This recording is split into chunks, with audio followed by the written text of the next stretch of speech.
பாண்டிச்சேரியில் 30 தொகுதி இருக்குது. 30 தொகுதிக்கு நம்ம சாப்பாடு போகிறதுல வந்து எதை நோக்கி நம்ம இந்த கவனம் செலுத்துறது? மெயினாக பசிங்கிற ஒரு விஷயம் மட்டும்தான் மக்கள் வந்து போதுன்னு சொல்கிறாங்க. சாப்பாடு மட்டும்தான் ஒரு சாப்பாடு பட்டினியில் மக்கள் எப்பவுமே கஷ்டப்படக்கூடாதுன்னு ஒரு நோக்கம் தான்.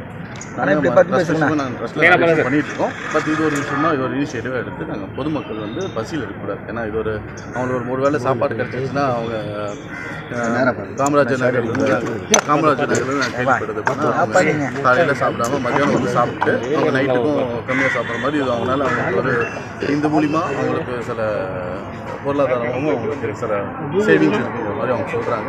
ஸோ அதனால் இது ஒரு இனிஷியேட்டிவாக எடுத்து எல்லா மக்களும் சாப்பாடு தேவைப்படுற மக்களுக்கு இது கொடுக்கணுங்கிறத எங்களோட அறக்கட்டளை மூலிமா சாப்பாடெல்லாம் வேறு என்ன செய்யறதுக்கு இப்போ ஒன்று மெயின் தண்ணி பிரச்சனை இப்போ அதிகமாக போயிட்டுருக்கு. இப்போ அதுக்காக வந்து நாங்கள் இப்போ பியூரிஃபையர்லாம் ஒரு பியூரிஃபையர் வைக்கிற மாதிரி பேசி பிளான் பண்ணிட்டு இருக்கோம். ஒன்று வந்து தண்ணி வாட்டர் கிரவுண்ட் வாட்டர்லேயே ஃபில்டர் பண்ணி வர மாதிரியும், இன்னொன்று வந்து ஏர்லேருந்து காற்றுலேருந்து நீரை வந்து நம்ம எடுத்து பண்ணுற மாதிரி ஒரு பிளான் இருக்குது. அதுக்கும் இப்போ ஒர்க் பண்ணிகிட்டு இருக்கோம். இந்த மாதிரி பியூரிஃபையர் மாதிரி அதை காற்றுலேருந்து மாய்ஸ்சர் எடுத்து அதுலேருந்து ஒரு ட்ரிங்கிங் வாட்டர் இருக்கும். குடிநீர் மெயினாக குடிநீர் பிரச்சனையை எத்திக்கிறதுக்காக இந்த வேலை செய்யலாம். தேங்க்யூ.